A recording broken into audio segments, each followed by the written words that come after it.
देखिए, कोर्ट की आंखों में धूल झोंक कर मेंटेनेंस जैसी चीज को नहीं लेना चाहिए, क्योंकि अगर आप झूठ बोलेंगे तो कहीं ना कहीं फंस जाएंगे, और जब फंस जाएंगे तो अब जो है कोर्ट जो है कहीं ना कहीं उल्टा मुकदमा भी करवा सकती है। कई केसेस में देखा गया है कि पत्नी जो है वो अच्छा कमाती है, लेकिन वो झूठ बोलती है कि मैं कुछ नहीं कमाती हूँ। तो ऐसे समय पर अगर पति ने आपके खिलाफ कोई भी एविडेंस इकट्ठा कर लिया तो तुम बच नहीं पाओगे। फिर ऑनरेबल हाई कोर्ट ने अभी स्पष्ट एक निर्देश दिया है इसमें एफआईआर दर्ज करने के लिए कि भाई ये झूठी है, झूठ के बोलने के आधार पर एफआईआर दर्ज कराई जाए। हालांकि बात करते हैं आज एक ऐसे दो जजमेंट की जिसमें ये कहा गया है कि पढ़ी लिखी पत्नी को मेंटेनेंस नहीं मिलना है। कहने का मतलब ये है कि अगर आप सक्षम हैं, पैसा कमा सकती हैं या कमा रही हैं, या फिर सब कुछ अपना मतलब मेंटेन कर सकती है खुद को, तो फिर आपको पति के ऊपर निर्भर होने की आवश्यकता बिल्कुल नहीं है। ये उनके लिए है जो वाकई इलिटरेट हैं, या फिर फिजिकली हैंडिकैप्ड हैं, या शारीरिक रूप से असक्षम है, कर नहीं सकते हैं, किसी बीमारी से ग्रस्त हैं। ये उन्हीं के लिए है। मतलब कि एक मेंटेनेंस जो है वो इस तरीके से समझिए जैसे कि सरकारी राशन, जो सरकारी गल्ला मिलता है, उस तरीके से है कि सिर्फ आपको पेट भरने के लिए आपको भरण पोषण दिया जाएगा। हालांकि आज के टाइम में ट्रेंड बन गया है कि भाई कितना भी कमा लो, लाखों रुपए आप कमा रहे हैं, लेकिन फिर भी आपको पति के ऊपर मेंटेनेंस का मुकदमा जरूर लगाना है।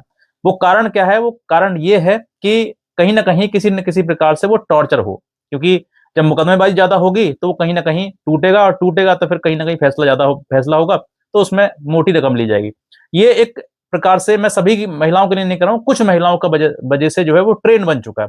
और इसी वजह से आज के टाइम में झूठे मुकदमे ज़्यादा पकड़े जा रहे हैं, झूठे मुकदमे सामने ज़्यादा आ रहे हैं। इस बात पर कोर्ट भी चिंतित है।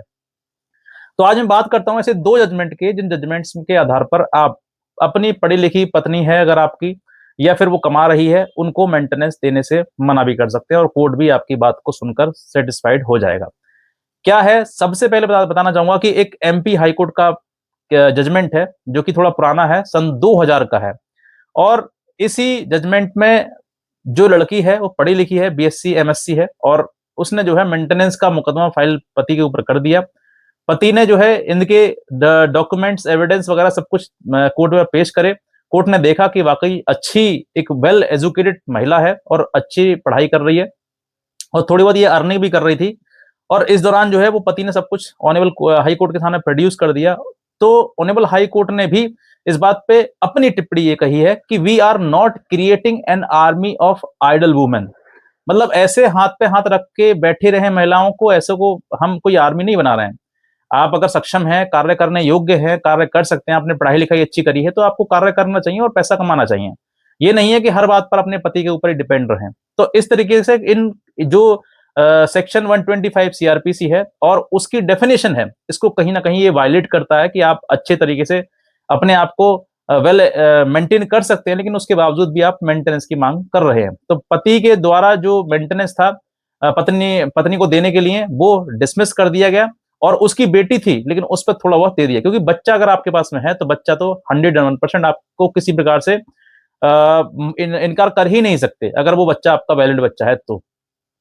और मैं कहता हूँ कि कोई पिता भी अपने बच्चे के लिए मना नहीं करेगा कि मैं मुझे मेंटेनेंस नहीं देना, लेकिन वो पति से कहीं न कहीं दुखी है, पत्नी से दुखी है, तो पत्नी को मेंटेनेंस देने के लिए मना करता है। अब बात करते हैं दूसरे जजमेंट की।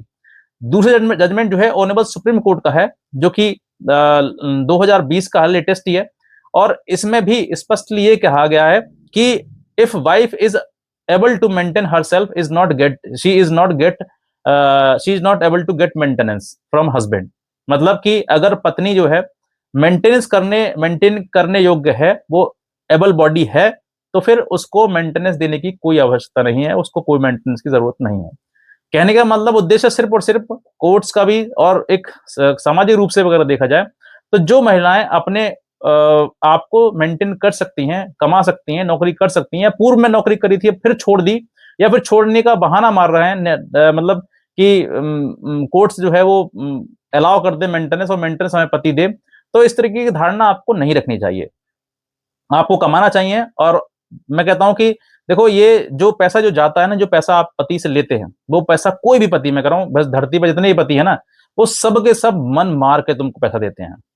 कहीं न कहीं कानून के डर से पैसा देते हैं वो, लेकिन वो पैसा आपको भाएगा नहीं, आपको लगेगा नहीं, वो गलत जगह पर जाएगा। क्योंकि कहीं न कहीं कहते हैं ना कि मन मार के कोई पैसा अगर तुमको दे, तो वो समझ लीजिए वो पैसा वो तुम्हारे किसी भी अच्छे काम में नहीं जाएगा। वो कहीं न कहीं तुम्हारे बुरे समय में ही जाएगा, गलत में ही जाएगा वो। तो इसलिए ऐसे पैसे से भी आप कभी ना धनी बन सकते हो, ना मतलब किसी प्रकार से योग्य बन सकते हो, वो सिर्फ़ और सिर्फ़ गलत पैसा है।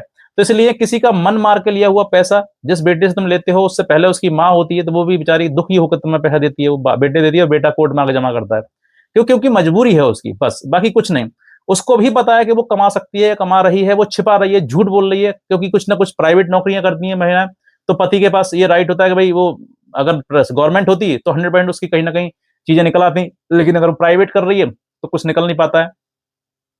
तो ऐसी परिस्थिति में जो है, ये झूठ बोलकर मेंटेनेंस का जैसा मुकदमा फाइल ना किया जाए, ताकि और भी महिलाएँ जो वाक़ई जेन्युइन महिलाएँ हैं, जिनको वाक़ई मेंटेनेंस की आवश्यकता है, ज़रूरत है, वो अपना घर पेट पालने के लिए, ये उनके लिए है। और अगर इससे मैं कहता हूँ बुराई 1% अगर है कि झूठ है, तो उसको हटा दीजिए। मत बोलिए झूठ, और मेंटेनेंस का जैसा मुकदमा, झूठा मुकदमा दायर मत करिए।